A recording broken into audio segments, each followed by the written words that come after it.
I'm here today at Abertillery 3 to 16 Learning Community at the secondary school campus here in Abertillery. It's great to be back here because Abertillery is actually my hometown where I've grown up, so it's amazing to be back here at one of the schools that I used to surround myself with, and hopefully provide some inspiration to the young people about how they can live a successful life, but also helping them improve their focus to ensure that they raise their aspirations and get the best grades that they can, not just this year but next year as well. So very much looking forward to it. I'm going to head inside now and go and meet the pupils, and I'm very much looking forward to what's going to be an excellent assembly, and I can't wait to meet all the amazing young people. Yeah, and a real respect for the fact that Luke's come in to share some of his story with you. Thank you very much. So good afternoon, I should say. How's everyone feeling today? Good? You feeling alright? Friday, we're almost there, end of the week. Nice and sunny outside as well, so I won't try and keep you for too long. So obviously you're full of energy, it's Friday, so we're going to start off playing a quick game before I go into my story of who I am. So can I say everyone to stand up? Everybody stand up. Go and play a nice little game. Everyone stand up. Now I like to play a game with lots of energy, guys, okay? So I'm going to get you active. You okay? So this game, it's really simple. It's going to be about your coordination, okay? So I'm not going to be throwing any balls at you. I'm not going to be throwing any balls at you at all. It's fine. So what we're going to do is, when I bounce the ball, every time the ball hits the floor, you're going to clap. Easy? But we'll give it a try. Nice and easy as it seems. Ready? So eyes on the ball, and bounce the ball, you're going to clap, okay? Oh, nice. That's good, that's not too bad. Ready? We'll go again.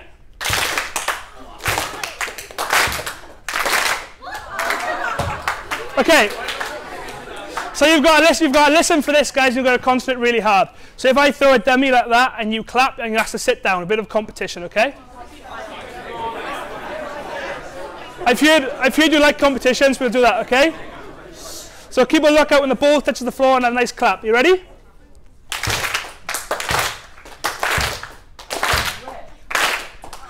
Who claps? Sit down if you clap. Go.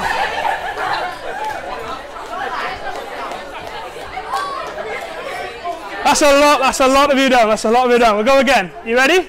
We'll go again. Ready? You got some competitive ones. You ready?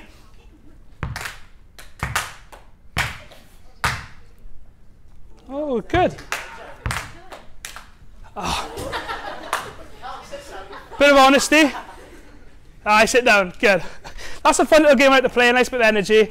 Good to see you all smiling. So, as Mrs. Ken's kindly introduced me, my name is Rees. I'm a young leader, ambassador, public speaker, and I'm actually from Abertillery myself. So I'm only 20 years of age. I didn't come up with a compliment to Bramau, bit of the enemy school. So that's fine. So yeah, I expected that. So I'm going to share with you the next few minutes about my life story, where I've come from, and I'm going to share with you some of your top tips, because I've been told you're the best year group that's come through Abertillery Comp, and you could potentially get the best grades ever that this school has ever seen. So I'm going to give you a few top tips on how you're going to achieve that, okay? So I'll take you back to a time where I was a little bit younger than you guys, probably about year 8 in school, in comprehensive school. Throughout school, I love sport. I love PE. But I started noticing some changes when I got a little bit older, and the problems were I started being a lot more negative. I went from being this happy and smiley person who loved school, loved sport, and loved being around my friends constantly. And actually, a few years later, I was actually diagnosed with depression and anxiety, a mental health problem.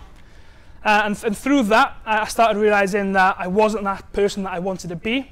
I'd often be scared of speaking in public. I'd be scared of leaving my bedroom on certain times. And through that time, there was one thing that allowed me to be who I was, and that was through sport.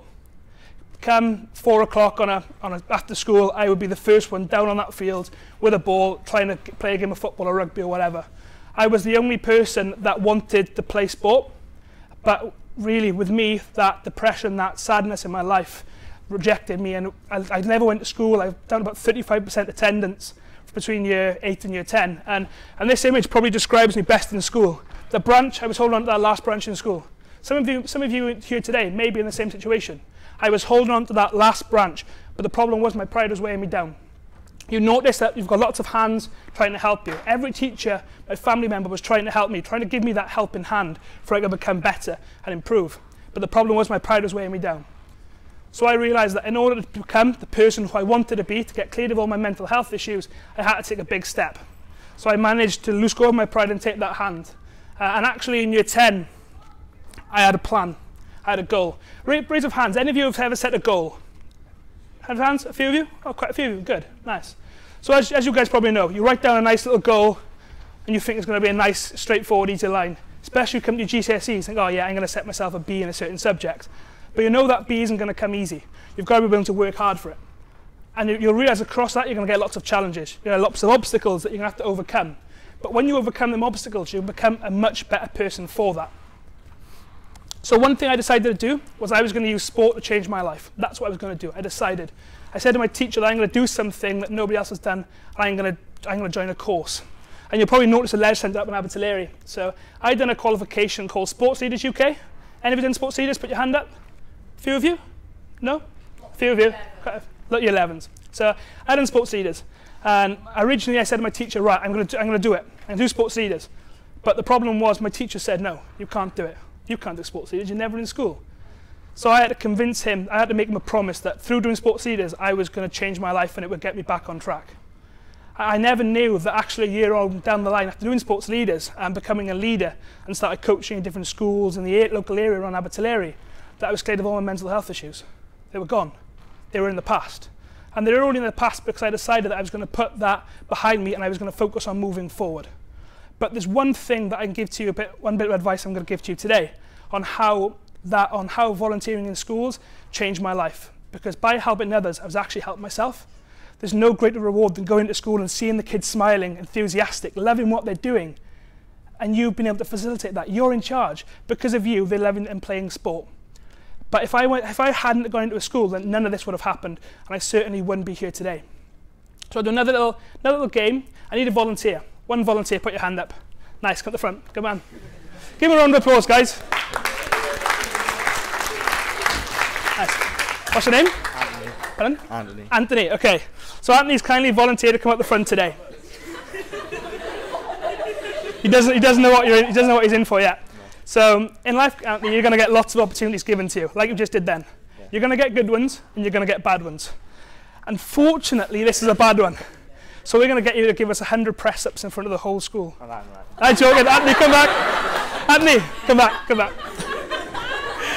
You watch Anthony's face just completely drop, silent, and you guys laughing. Well, actually, Anthony, I've got a prize for you.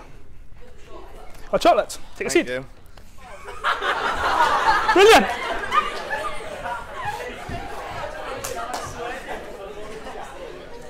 I know you're all jealous. Oh, I wish I put my hand up. Right then, so we need another volunteer. Somebody else put their hand up. Another volunteer. No one else? That's good. It's not. I've got no other prize to give away. That's the only one I brought with me. I brought more if I knew. But as Anthony just did then, like I said to you guys, you're going to get opportunities in life, then you either kind of take them or you don't. And for me, that's one of the biggest tips I can give to you, and that's to live now. And what now stands for is no opportunity wasted. In life, you're going to get presented lots of different things. You may get given a chance to maybe join your school council, to go maybe do an extra program, maybe out of school, you may get a chance to maybe do a qualification or something like that. But you'll never know if that opportunity is worth it until you take it. And you've got to take every single opportunity. If I never took any single opportunity, if I didn't take any opportunities, I wouldn't be here. And I certainly wouldn't have had some of the experiences that I've had then. And it's a quote, it's cut off the E slightly, but excuses will always be there, opportunity won't. You'll get presented with an opportunity, maybe come Monday, maybe the weekend. Someone might say to you, would you like to do this? You may think, oh, well, you know what? Maybe I'm not good enough to do that. So I'll say no, but I'll do it next year when it comes around. That opportunity may never come around again. You've got to be willing to say yes and take every single opportunity that you get. You've got to leave your comfort zone and be prepared of what could come when you take that opportunity. And if I hadn't done that, I certainly, the photos, there we go. I certainly wouldn't have been where I am today. These are a few photos of me over the last year speaking at a number of conferences in Cardiff, Public Health Wales conference. I'm not quite sure if you recognise the mine on the top. I was actually flown out to Lithuania, a country just outside of Germany, back last year to speak at a World Health Organization conference about mental health and young people, and that in front of a huge crowd. And I certainly wouldn't have gone to Buckingham Palace this year to have met HIH Prince Charles to talk about everything I've been doing. Now, when I first started my journey, I never would have thought that simply doing a sports leaders course would have got me all these qualifications, wouldn't have got me in these amazing places. Like I said, I'm only 20, but some of these experiences that I've had are life-changing, and they've created me a contact, so hopefully I've got a very bright future. And I don't know what I'm going to work as yet. In school, I never knew what I was going to do. But the most important thing for me was that I took the opportunity. I was willing to leave that comfort zone. Now, I've been told you're doing a little bit on growth mindset as well.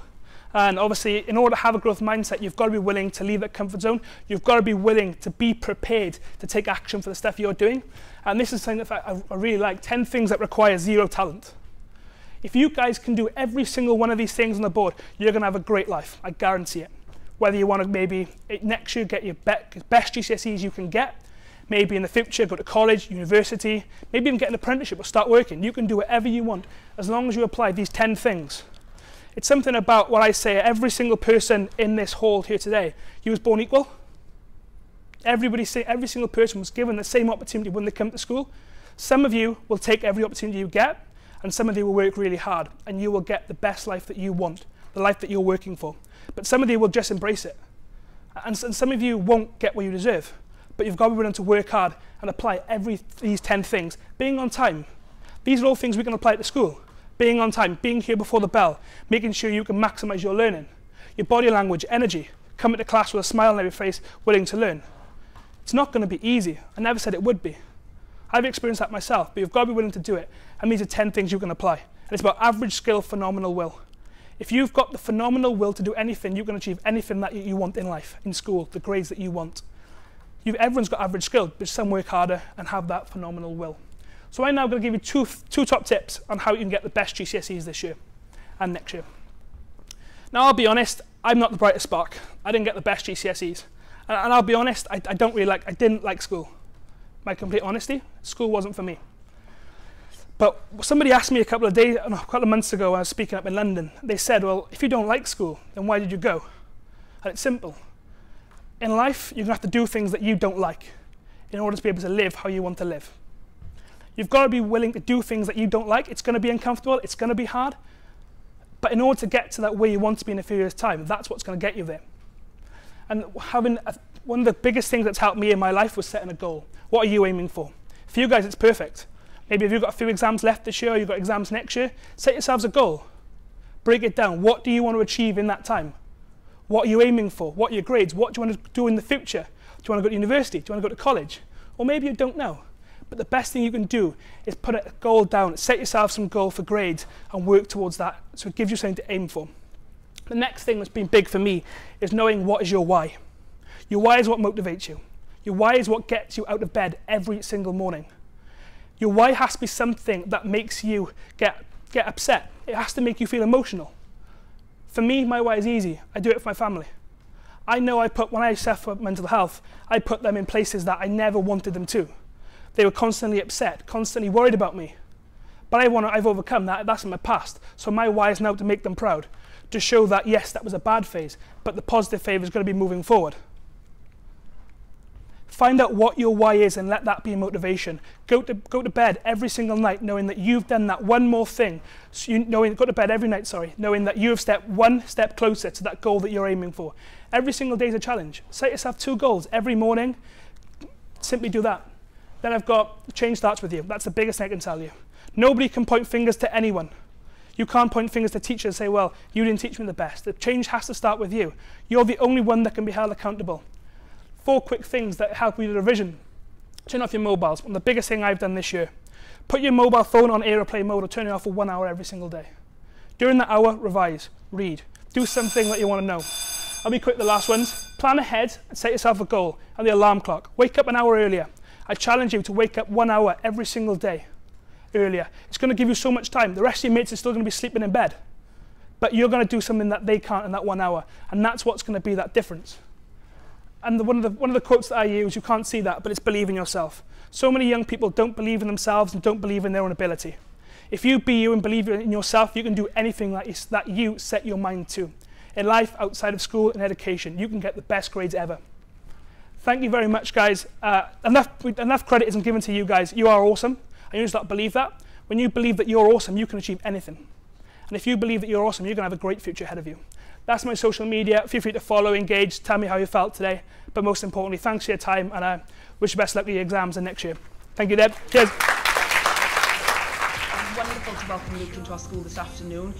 He spoke to a group of Year 10 learners, many of whom have already sat some GCSEs.